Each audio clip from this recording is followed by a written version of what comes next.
자, 오늘 여러분과 함께 나눠볼 말씀은 요한복음 11장 25절부터 26절까지 말씀입니다. 요한복음 11장 25절부터 26절입니다. 예수께서 가라사대 나는 부활이요 생명이니 나를 믿는 자는 죽어도 살겠고 무릇 살아서 나를 믿는 자는 영원히 죽지 아니하리니 이것을 내가 믿느냐? 아멘. 자, 오늘 요한복음 11장 25절 이하에 기록되고 있는 이 말씀을 통해서 부활의 확신이라는 제목으로 우리 하나님 말씀 함께 나눠보도록 하겠습니다. 제목이 뭐라고요? 부활의 확신. 설교를 준비를 하다 보면 두 가지 형태의 설교가 준비가 되는 것 같습니다. 저는 그렇습니다. 하나는 어떤 교리적인 부분을 함께 나눠보는 어떤 강해하는 그런 설교, 또 하나는 우리 기독교인으로서 마땅히 해야 할 도리를 함께 생각해보는 그런 설교, 이렇게 두 가지가 되는 것 같은데 오늘은 그 후자의 설교가 되지 않을까 이런 생각을 합니다.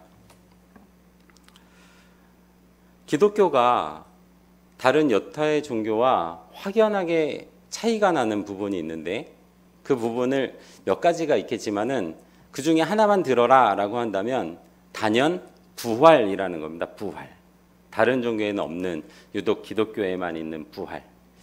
그래서 이 부활이라고 하는 것이 굉장히 중요하고 우리 기독교에서는 이 부활절이라는 행사를 성탄절보다 더 중요한 그런 행사로 치르고 있는 것이 사실이잖아요. 그죠? 그래서 부활이라고 하는 것이 굉장히 중요하다라는 거예요.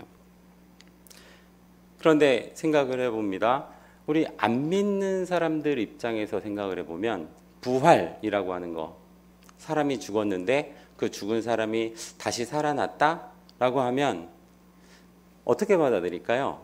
죽었는데 그 사람이 다시 살아났어? 이렇게 하면 도대체 믿을 수도 없고 이해도 안 되고 이렇게 생각을 할 거란 말이에요. 그런데 우리 믿는 사람들은 부활이라고 하면 굉장히 큰 의미를 두고 있는 거잖아요. 그죠? 그래서 우리 고린도전서 15장을 보면 가정법을 통해서 이렇게 얘기해요. 어떻게 얘기하냐면 만약에 부활이 없으면 이라는 가정을 두고 이야기를 하는데 어떻게 하냐면 만약에 부활이 없으면 그리스도께서 다시 살지 못하셨을 것이다. 만약에 부활이 없으면 우리가 전하는 것도 또 우리의 믿음도 헛것이 될 것이다. 또 만약에 부활이 없으면 우리가 하나님의 거짓 증인으로 나타날 것이고 부활이 없으면 우리가 여전히 죄 가운데 있게 될 것이고 부활이 없으면 모든 사람 중에 가장 불쌍한 사람으로 나타날 것이다. 이렇게 얘기를 한단 말이에요. 그런데 이 이야기가 고린도전서 15장 12절 이하에 기록되고 있거든요. 우리 12절 말씀을 보시면 이렇게 얘기하잖아요. 그리스도께서 죽은 자 가운데 다시 살아났다 전파되었거늘 너희 중에 어떤 이들은 어찌하여 부활이 없다 하느냐 이렇게 얘기하는 거예요. 죽은 자 가운데서 왜 부활이 없다라고 하느냐. 이 얘기는 무슨 얘기를 하고 싶은 거예요? 부활이 있다라는 얘기를 하고 싶은 줄로 믿습니다. 그러니까 부활이 있으니까 어떤 얘기예요? 그리스도께서 다시 사셨고 우리의 믿음도 의미가 있는 것이고, 그죠?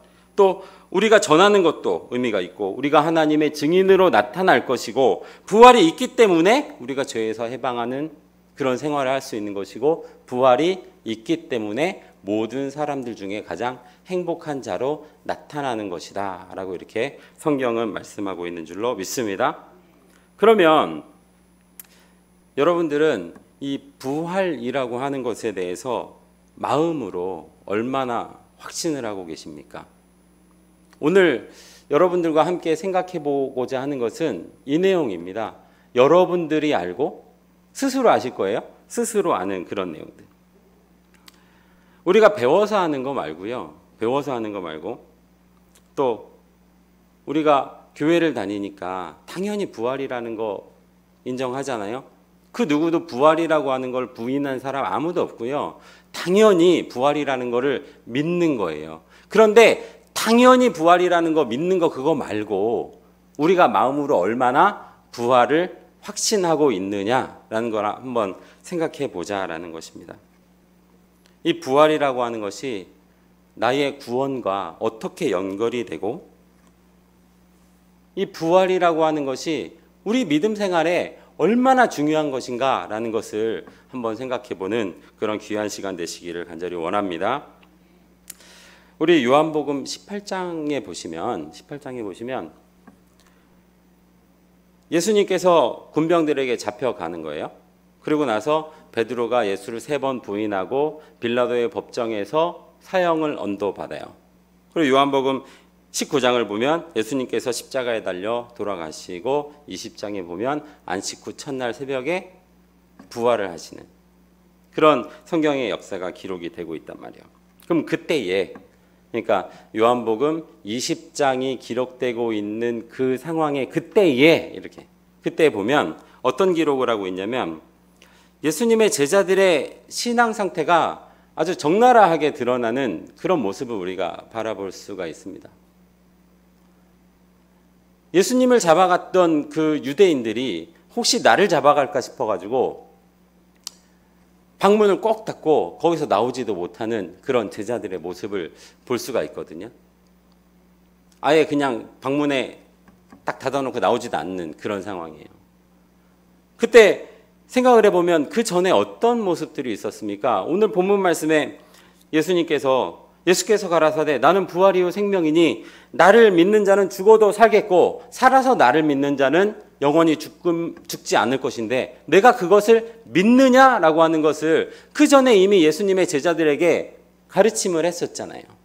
그런데 그 두려움에 그것들은 다 잃어버리고 어떻게 되는 거예요? 문을 꼭 닫고 거기에 스스로 갇혀있는 그 제자들의 신앙 상태가 아주 적나라하게 드러나는 요한복음 20장 기록을 볼 수가 있어요. 그때에 예수님께서 부활하셔서 그 방에 나타나시죠. 그때 어떤 기록이 있습니까? 도마가 얘기하잖아요. 내가 못자국, 창자국을 보지 않고서는 나는 부활하신 주님을 믿을 수 없다라고 이렇게 얘기해. 그 뒤에 기록을 계속 보면 여드레 후에 예수님께서 다시 나타나서 뭐라고 얘기합니까? 너는 나를 본고로 믿느냐? 보지 않고 믿는 자가 복이 있다라고 이렇게 성경은 기록을 하고 있는 줄로 믿습니다. 그러니까 이 부활이라고 하는 것을 그 당시에 제자들도 어떤 모습으로 나타났어요? 직접 예수님에게 가르침을 받았어요. 그와 함께 3년이라고 하는 그 시간을 함께 복음을 전파하고 하는데 노력했단 말이에요. 그럼에도 불구하고 어떤 모습으로 나타나는 거예요? 어떻게 보면 밑바닥의 모습이 다 드러나는 그런 모습으로 나타나고 있는 것이죠. 그죠? 부활하신 예수님께서 요한복음 20장 30절 말씀을 보시면 예수께서 제자들 앞에서 이 책에 기록되지 아니한 다른 표적도 많이 행하셨으니, 그러니까 부활하신 예수님께서 이 책에 기록되고 있지는 않지만 많은 표적들을 행했다라고 이렇게 기록을 하고 있는 것입니다. 그러고 나서 우리 사도행전 1장 3절로 가볼까요? 사도행전 1장 3절 보시면 해 받으신 후에, 그러니까 예수님께서 십자가를 달리시고 이런 얘기예요. 또한 저희에게 확실한 증거로 친히 사심을 나타내사, 그러니까 부활하신 거예요. 부활하시고 40일 동안 저희에게 보이시며 하나님 나라의 일을 말씀하셨다. 아까 요한복음 20장 30절에서 뭐라고 했다고요? 이 책에 기록되지 않은 모든 많은 것들을 보여주었다라고 이렇게 얘기했잖아요. 그 얘기 연장선인 거예요.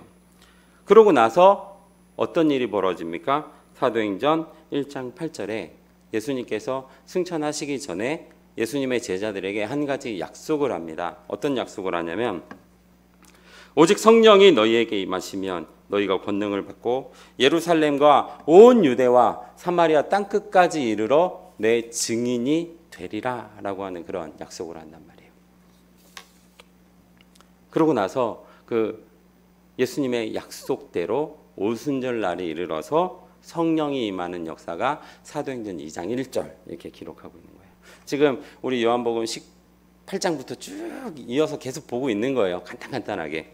자, 그러면 사도행전 2장 1절 말씀을 보시면 오순절 날이 이미 이름에 저희가 같이 한 곳에 모였더니 호련히 하늘로부터 급하고 강한 바람 같은 소리가 있어 저희 앉은 온 집에 가득하며 불의 혀같이 갈라지는 것이 저희에게 보여 각 사람 위에 임하여 있더니 저희가 다 성령의 충만함을 받고 성령의 말하심을 따라 다른 방언으로 말하기 시작하니라 라고 이렇게 얘기해요.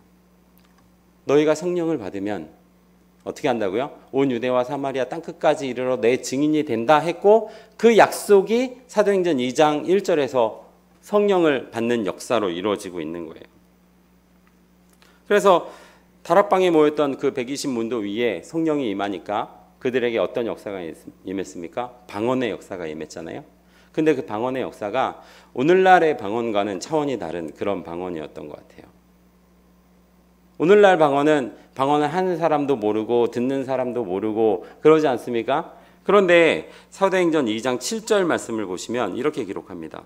다 놀라 기히 여겨 이르되 보라 이 말하는 사람이 다 갈릴리 사람 아니냐? 이렇게 얘기하는 거예요. 이게 무슨 얘기냐면 그 당시에 유대 명절에 이르러서 유대인들이 세계 각곳에서 이스라엘로 오는 거예요. 다 오니까 그들이 살았던 곳이 다르고 그들이 사용했던 말이 틀린 겁니다. 그런데 120문도에게 임했던 그 성령을 통해서 방언의 역사가 있었는데 그 방언을 들으니까 어떻게 들리는 거예요? 자기가 살고 있었던 그곳의 말로 들리는 거예요. 마치 한국 사람은 그곳에 있었으면 한국말로 들었을 것이고 일본 사람이 거기 있었으면 일본말로 들었다는 거예요. 그런 방언의 역사가 임했다라는 거예요. 자, 그러면 굉장히 놀라운 일입니다. 그러면 이 놀라운 일을 두고 굉장한데 저들이 예수의 제자들 아니었어? 이렇게 생각하면 좋았을 텐데 어떤 사람들도 나타났냐면 저들이 술을 먹고 저 술주정을 하는 거 아니냐 하는 사람까지 나타났습니다. 우리 사도행전 2장 13절 말씀 봅니다. 또 어떤 이들은 조롱하여 가로되 저희가 새 술에 취하였다 하더라. 이렇게 어떤 역사를? 예수님께서 승천하시기 전에 약속했던 그 성령의 역사를 두고 뭐라고 얘기하는 거예요? 술주정의 역사, 술주정뱅이들의 그런 모습으로 보고 있는 사람들도 있었다. 그런 펌회하는 그런 모습도 있었다. 성경은 기록을 하고 있는 거예요. 그러니까 그때 이제 베드로가 가만히 있을 수가 없어서 이제 나서는 겁니다. 우리 사도행전 2장 14절 말씀 봅니다. 베드로가 11 사도와 같이 서서 소리를 높여 가로되 베드로가 소리를 높여 뭐라고 하는 거예요? 유대인과 예루살렘에 사는 모든 사람들아 내가 너희로 이 일을 알게 할 것이니 내 말에 귀를 기울이라 이렇게 얘기하는 거예요. 여러분 원래 베드로는 어떤 사람이었습니까? 무식쟁이 중에 최고로 무식했었고요. 비겁했습니다. 그죠? 그리고 또 생각보다 주먹이 먼저 나가는 그런 다혈질적인 사람이었어요. 그래서 예수님께서 군병에게 잡혀갈 때 십자가 달리기 전에 군병에 잡혀갈 때 어떤 일까지 있었습니까? 그냥 칼을 확 뽑아다가 군병의 칼을 빼서 뽑아다가 그냥 확 잘라가 말고의 귀를 잘라버리는 그런 역사까지 성경은 기록하고 있잖아요. 원래 베드로가 그런 사람이었는데 성령을 받고 나니까 어떻게 하는 거예요? 11 사도들과 소리를 높일 수 있는 그런 능력의 사도의 모습을 보여주고 있는 줄로 믿습니다. 그러면 그가 어떤 이야기를 하는지 우리 성경을 통해서 계속 보도록 합니다. 15절입니다. 때가 제3시니 너희 생각과 같이 이 사람들이 취한 것이 아니다. 이렇게 얘기합니다. 성령의 역사를 두고 술주정의 역사라고 하니까 어떤 느낌이 들겠습니까? 베드로 입장에서는 억울한 거예요. 그래서 뭐라고 하는 거예요? 지금 시간이 몇 시인데 3시 오전 9시입니다. 오전 9시. 이 오전 9시 대바람부터 이 사람들이 술 먹고 취해가지고 저런 모습을 보여주는 것이겠느냐? 이렇게 얘기까지 하는 거예요. 아니다 이런 얘기죠. 우리 뒤에 말씀 계속 봅니다. 사도행전 2장 16절입니다. 이는 선지자 요엘로 말씀하신 것이니 일러스되 그러니까 구약 시대 때 요엘 선지자가 있었지 않느냐? 너희들 잘 알지 않느냐? 그 요엘 선지자가 뭐라고 했는지 아느냐? 얘기하면서 하나님이 가라사대 말세에 내가 내 영으로 모든 육체에 부어주리니 라고 이렇게 얘기해요. 말세가 되면 내 영을 모든 육체에다 부어주는 역사가 있을 것이다. 그래서 자녀들은 예언할 것이고 또 너희 젊은이들은 환상을 보고 너희 늙은이들은 꿈을 꾸리라 했었던 그 성령의 역사가 있는데, 지금 이 예언의 역사가 지금 우리에게 임해서 그것이 이루어지고 있는 것이 아니냐, 이렇게 얘기하는 거예요. 그러고 나서 사도행전 2장 22절 말씀을 보시면, 이스라엘 사람들아 내 말을 들으라. 너희도 이는 아는 바 하나님께서 나사렛 예수로 큰 권능과 기사와 표적을 너희 가운데 베푸사 너희 앞에서 그를 증거하셨느니라. 성령의 역사를 설명하겠다라고 하면서 이제 누구에 대한 이야기를 시작합니까? 예수님에 대한 얘기를 시작하는 거예요. 그 뒤에 보시면 갑자기 어떤 얘기를 하기 시작하냐면 예수님의 부활에 대한 이야기를 시작하는 거예요. 지금 이 이야기를 함께 나눠보고 싶었던 겁니다, 사실은. 자, 그러면 어떻게 이야기를 하고 있는지 보도록 하겠습니다. 23절입니다. 자, 그러니까 예수님께서 이런 얘기예요. 하나님의 정하신 뜻과 미리 아신 대로 내어준 바 되었거늘 너희가 법 없는 자들의 손을 빌어 못 박아 죽였으나 하나님께서 사망의 고통을 풀어 살리셨으니 이는 그가 사망에 매여 있을 수 없었음이라. 뭐라고 얘기하는 겁니까? 하나님께서 사망의 고통에서 풀어서 살리셨다, 이런 얘기예요. 너희가 어떤 젊은 청년 하나를 잡아다 죽였지 않느냐. 근데 하나님께서 그를 살리셨다. 무슨 얘기를 하는 거예요? 부활에 대한 이야기를 하고 있는 줄로 믿습니다. 베드로의 모습은 이런 신앙이었어요. 부활에 확신하고 있는 신앙입니다. 오늘 말씀의 제목이 뭐라고요? 부활의 확신. 여러분들도 이 베드로와 같은 그런 부활을 확신하는 모습으로 나타나기를 간절히 원합니다. 자, 너희가 이렇게 못 박아 죽였지만 하나님께서 살려내셨다, 이렇게 얘기하는 거예요. 우리 25절 말씀 봅니다. 다윗이 저를 가르쳐 가로되. 아까는 요엘 선지자 얘기했는데 이제 누구 얘기하는 거예요? 다윗. 우리 구약 선지자 다윗 너희들 잘 알지 않느냐? 다윗 선지자가 뭐라고 했냐면 저를 가르쳐 가로되 내가 항상 내 앞에 계신 줄을 배웠으며 나로 요동치 않게 하기 위하여 내 우편에 계시도다. 이는 내 영혼을 음부에 버리지 아니하시며 주의 거룩한 자로 썩음을 당치 않게 하실 것임이라 라고 말씀하고 있는 줄로 믿습니다. 그러니까 그 사실은 이 구약시대에 이 기록되고 있는 다윗이 저를 가르쳐 가로되 라고 하는 거는 그 저는 누구예요? 먼 훗날 있을 그 어떤 사람인 거예요. 근데 그 저가 누구다라고 얘기하는 거예요. 너희가 죽였던 그 청년 예수 그리스도를 말하는 것이 아니냐라고 이렇게 얘기하는 거예요. 우리 계속 말씀을 봅니다.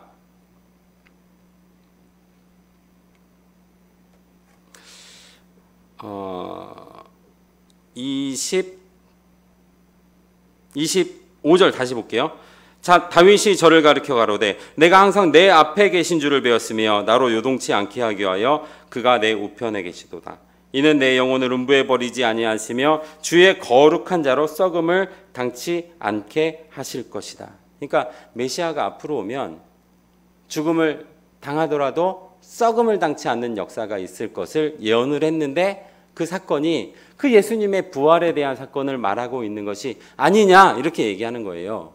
이렇게 얘기하는 겁니다. 31절입니다. 미리 보는 거로 그리스도의 부활하심을 말하되 저가 음부에 버림이 되지 않고 육심이 썩음을 당치 아니하시리라 하더니 32절입니다. 이 예수를 하나님이 살리신지라. 자, 따라합니다. 우리가 다 이 일의 증인이로라. 뭐라고 얘기하는 거예요? 너희가 지금 보고 있었던 이 성령의 역사, 이것이 어떤 일이라는 거예요? 예수님이 부활하신 사건이 있는데 그 부활하신 사건에 우리가 증인으로 나타났고 그것을 지금 너희가 보고 있는 것 아니냐? 이렇게 얘기하는 거예요. 우리 사도행전 2장 34절 말씀 계속 봅니다. 자, 다윗은 하늘에 올라가지 못하였으나 친히 말하여 가로되 주께서, 그러니까 하나님께서 내 주에게 말씀하시기를. 여기서 말하는 내 주는 이제 다윗의 주예요. 그 당시에 구약 시대를 했던 그 이야기를 인용하는 거니까 다윗의 주에게 말씀하시기를 내가 내 원수로 내 발등상 되게 하기까지는 너는 내 우편에 앉았으라 하셨도다 하셨으니 그런즉 이스라엘 온 집이 정령할지니 너희가 십자가에 못 박은 이 예수를 하나님이 주와 그리스도가 되게 하셨느니라 라고 말씀하고 있는 줄로 믿습니다. 부활하신 예수님이 있는데 그 부활하신 예수님이 뭐가 됐다는 거예요? 하나님께서 주와 그리스도가 되게 하신 그 역사 아니냐라고 이렇게 베드로가 소리를 높여 그들에게 설명을 하고 있는 모습이 오늘 본문 말씀 앞서 이제 이어서 계속 기록을 하고 있는 그런 부분인 거예요. 40절 말씀 봅니다. 또 여러 말로 확증하며 권하여 가로되 너희가 이 패역한 세대에 구원을 받으라 하니 그 말을 받은 사람들은 세례를 받음에 그날의 제자의 수가 3,000이나 더하였더라 라고 이렇게 얘기합니다. 그 부활에 확신한 그 설교에 어떤 역사가 있는 거예요? 3,000이나 되는 많은 사람들이 예수님을 구세주로 영접하는 그런 놀라운 사건이 있었다라는 것을 우리가 알 수 있는 줄로 믿습니다. 베드로의 부활의 확신인 거예요. 그 부활의 확신이라고 하는 것이 이렇게 놀라운 능력을 발휘하고 있었다라는 것을 우리가 깨달아야 할 줄로 믿습니다. 그런데 이 부활이라고 하는 것이 말입니다. 부활이라고 하는 것이 전제가 있어요. 어떤 전제가 있냐면 죽어야 되는 거예요. 내가 죽지 않고 그냥 부활에 대한 부분을 내가 맛보겠다라고 하면 그건 안 되는 거예요. 마치 집을 내가 새로 지을 거예요. 그러면 그 옛날에 그 집 너무 마음에 드니까 그거는 두고 새 집을 그 위치에 그대로 지을 수 없다. 그죠? 내가 새 집을 지어냈어요. 그러면 당연히 전제 조건은 뭐예요? 그 집이 없어졌어요. 부서진 거예요. 그죠? 그런 모습인 거예요. 그러니까 부활이라고 하는 것은 무엇인가는 죽어져야 한다라는 것을 말씀하고 있는 것이죠. 우리 사도 바울에 대한 이야기를 한번 생각을 해봅니다. 우리 고린도 후서에 나타나는 그 성경의 이야기를 보면 사도 바울이 그 거짓 사도들이 나타나서 사람들을 꿰는 거예요. 그런데 그 꿰매 역사에 많은 사람들이 너무나 쉽게 넘어가는 그런 모습을 보고 사도 바울의 느낌은 어떤 느낌을 받았겠습니까? 분통하는 거예요. 억울한 거예요. 그렇지 않겠습니까? 그죠? 부활하신 하나님, 그 하나님의 아들 예수 그리스도를 너희가 믿는데 어떻게 거짓 사도들이 그렇게 말도 안 되는 얘기를 하는데 그것에 다 넘어가느냐라고 하는 그런 분통한 모습을, 안타까운 모습을 어떻게 표현하고 있냐면 사도 바울이 이렇게 얘기해요. 많은 사람들이 자신의 육체를 자랑하는데 나도 자랑 한번 해보겠다라고 하면서 너희가 히브리인이냐? 나도 그러하다. 너희가 이스라엘인이냐? 나도 그러하다. 너희가 아브라함의 씨냐? 나도 그러하다. 이렇게 얘기하는 거예요. 그러고 나서 무슨 얘기를 하냐면 고린도후서 11장 23절 말씀 보시면 자, 수고를 넘치도록 하고 다음에 옥에 갇히고 또 매도 맞고 여러 번 죽을 뻔하고 40의 감암매를 40에 한 번 감암매를 5번을 맞고 태장을 맞고 돌로 맞고 파선하고 또 여행에서 강의 위험과 강도의 위험과 동족의 위험과 이방인의 위험과 신의 위험과 광야의 위험과 바다의 위험과 거짓 형제들 중에 위험을 당하고 내가 수고하고 잠도 못 자고 배고프고 목마르고 굶고 춥고 헐벗었다. 사도 바울이 그 전도 여행을 다니면서 복음을 전파할 때 딱 이런 모습이었단 말이에요. 이런 모습으로 나타났는데 이렇게 어려운 상황에도 그의 신앙이 넘어지지 아니하고 굳건하게 설 수 있었던 이유가 바로 부활을 확신하는 믿음이었던 줄로 믿습니다. 그래서 우리 고린도전서 15장 말씀 보시면 어떤 얘기를 하냐면 31절입니다. 31절 말씀을 보시면 형제들아 내가 그리스도 예수 우리 주 안에서 가진 바 너희에 대한 자랑을 두고 단언하노니 나는 날마다 죽노라 이렇게 얘기해요. 날마다 죽는 거예요. 누가? 사도 바울이. 사도 바울이 이렇게 날마다 죽는 그런 신앙을 하고 있었다는 겁니다. 자, 근데 제가 왜 이 얘기를 하냐면 부활의 신앙을 확신하는 자들은 죽음을 두려워하지 않습니다. 사도 바울의 모습이 이런 모습이었던 거예요. 그러니까 쉽게 예를 들면 이런 거예요. 뭐 세상에 그런 법은 없지만 내가 100만 원을 빌려주면 내일 이자를 쳐서 200만 원을 준다. 세상에 그런 법은 없어요. 그렇지만 그것이 만약에 확실한 믿음이다. 확실한 믿음이다. 라면은 전 재산을 다 거기에다가 걸어도 아까워요? 안 아까워요?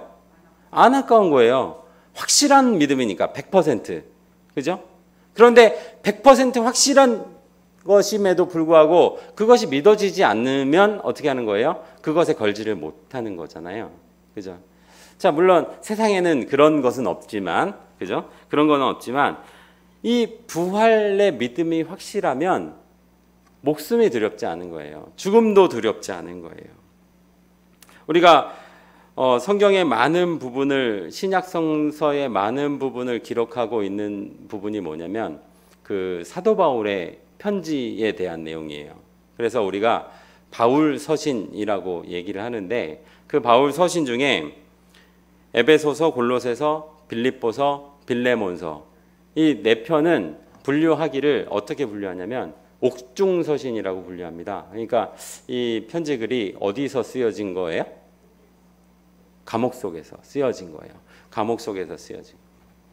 근데 사도 바울이 그 감옥에 갇혔을 때 정말로 무슨 대단한 죄를 지어서 갇혔습니까? 그런 것 아니었잖아요. 복음을 전파했더니 저희가 이상한 말을 한다고 해서 감옥에다 잡아쳐놓고 막 이런 거잖아요. 그러면 사도 바울 입장에서는 어떤 마음이 들겠습니까? 억울할 수밖에 없어요. 여러분들 생각해 보세요. 나 아무 잘못도 안 했는데 내가 감옥에 갇혔다. 언제 나갈지도 모르겠어요. 내일 죽어도 이상하지 않을 만큼 그런 상황이 여러분들 앞에 펼쳐진다면 기분이 어떻겠어요? 좋지는 않겠죠. 그죠? 어떤 느낌이 들지는 모르지만 적어도 좋지는 않을 겁니다. 뭐 세상 시쳇말로 욕이나 안 하면 다행인 그런 상황이잖아요. 그런데 이 사도 바울이 어떤 모습으로 나타났는가 우리 한번 보도록 할게요. 자막은 안 해주셔도 될 것 같아요. 그냥 잠깐 보도록 하겠습니다. 우리 에베소서 말씀부터 볼까요? 에베소서 1장 2절 말씀 보시면 인사말을 해요. 은혜와 평강이 너희에게 있기를 원하노라 라고 얘기하고 3절에서 바로 찬송하리로다 이렇게 얘기해요. 또 6절에서 은혜의 영광을 찬미하게 하는 것이라. 7절에서 은혜의 풍성함을 따라. 9절에서 그 기쁘심을 따라. 12절에서 우리로 그의 영광의 찬송이 되게 하려 함이라. 어디에서요? 감옥에서 이런 거예요. 우리 또 볼까요? 빌립보서 말씀도 보면 빌립보서 2장에 보시면 또 인사말을 2절에서 은혜와 평강이 있기를 원하노라 라고 하고 3절에서 바로 하나님께 감사하고 4절에서 기쁨으로 항상 간구하고 7절에서 나와 함께 은혜에 참여한 자가 됨이라 11절에서 하나님의 영광과 찬송이 되게 하고 18절 말씀을 보시면 내가 기뻐하고 또한 기뻐하라. 어디에서요? 감옥에서. 뒤에 말씀 보면 또 골로새서거든요.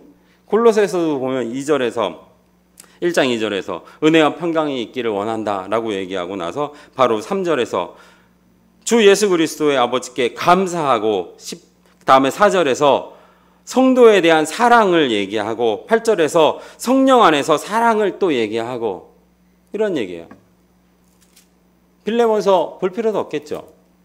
그가 기록하고 있는 이 옥중서신의 내용을 보면 어떤 모습을 볼 수 있는 거예요? 영광, 찬미, 찬송, 사랑, 기쁨 이런 모습들만 보는 거예요. 왜 그런 모습들만 볼 수 있는 겁니까? 부활을 확신했기 때문에 죽음이 두렵지 않았던 줄로 믿습니다. 죽음이 두렵지 않은 거예요. 그래서 이 사도 바울이 이 부활과 변화에 대해서 성경에 고린도전서 15장 54절 말씀을 보시면 이렇게 기록합니다. 보라, 내가 너희에게 비밀을 말하노니 우리가 다 잠잘 것이 아니요 마지막 나팔에 호련히 변화하리니 나팔 소리가 나매 죽은 자들이 썩지 아니할 것으로 다시 살고 우리도 변화하리라. 이 썩을 것이 물갑을 썩지 아니할 것을 입겠고 이 죽을 것이 죽지 아니함을 입으리로다. 이 썩을 것이 썩지 아니함을 입고 이 죽을 것이 죽지 아니함을 입을 때에 사망이 이김에 삼킴바 됐다 했던 그것이 응할 것이다 라고 이렇게 얘기하는 거예요. 성경에 기록되어 있잖아요. 사망이라고 하는 것이 있는데 이김에 삼킴바 되는 역사가 있을 것이다. 그런데 그것이 응하는 역사가 있을 것이다 라고 이렇게 얘기하는 거예요. 죽은 자들이 썩지 아니할 것으로 다시 살고 우리도 살아있는 우리도 변화하리라 이렇게 얘기해요. 변화하리라. 근데 생각나십니까? 아까 사도 바울이 뭐라고 얘기해요? 내가 날마다 자랑을 하는데 날마다 어떻게 한다? 날마다 죽노라 그랬잖아요. 그러면 그 사도 바울이 죽고 다시 살아나고 죽고 부활하고 이렇게 했습니까? 아니에요. 그 모습을 얘기하는 것이 아니에요. 사도 바울도 무언가는 버릴 것이 있었어요.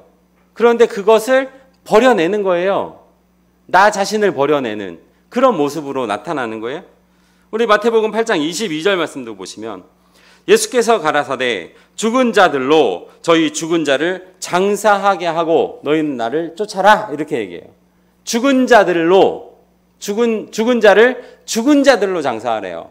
그러면 진짜 죽은 사람을 장사하는데 원래는 누가 장사해야 돼요? 살아있는 사람이 장사해야 되잖아요. 그런데 어떤 자들이 장사하라고요? 죽은 자들이 장사하라는 거예요. 이건 어떤 얘기입니까? 그 영이 죽은 자들을 말씀하고 있는 줄로 믿습니다. 그러니까 이 사도 바울이 얘기했었던 그 부활과 변화의 축복, 살아있는 우리도 변화하리라 했었던 그 축복이 있었잖아요. 그러면 우리도 적어도 무엇인가는 버릴 것이 있었다라는 것을 깨달아야 할 줄로 믿습니다. 그러니까 예전에 내 모습이 죽어지고 나의 그 10년 깊은 곳에 있는 그 밑바닥 같은 그런 거 있잖아요. 이거 다 죽어지고 이런 얘기예요. 또 우리의 유전적인 그런 모습, 신앙의 모습 다 죽어지고 죄인으로 신앙하는 거 이거 다 죽어지고 새로운 모습으로 부활하면 어떻게 된다? 살아있는 우리도 변화하리라 하는 축복이 있다는 것을 성경은 말씀하고 있는 줄로 믿습니다. 오늘 말씀에서 이 부활이라고 하는 것을 우리가 생각을 했는데 물론 교리적인 부분을 이야기한 것이 아니잖아요. 이 부활이라고 하는 것을 우리가 함께 생각해 보자 했던 거예요. 마땅히 우리 믿는 자들이 자연스럽게 몸속 깊은 곳에서부터 그냥 자연스럽게 나와야 하는 그 부활을 한번 생각해 보자라는 것입니다. 오늘 본문 말씀 우리 마지막으로 함께 같이 읽어보면서 오늘 말씀을 마치도록 하겠습니다. 우리 요한복음 11장 25절입니다. 자, 예수께서 시작. 예수께서 가라사대 나는 부활이요 생명이니 나를 믿는 자는 죽어도 살겠고 무릇 살아서 나를 믿는 자는 영원히 죽지 아니하리니 이것을 내가 믿느냐라고 얘기하는 거예요. 이것을 내가 믿느냐? 이것을 온전히 믿어내는 그 부활을 확신하는 그런 우리 성도님들 되시기를 예수 이름으로 간절히 축원합니다. 네, 말씀 마치겠습니다.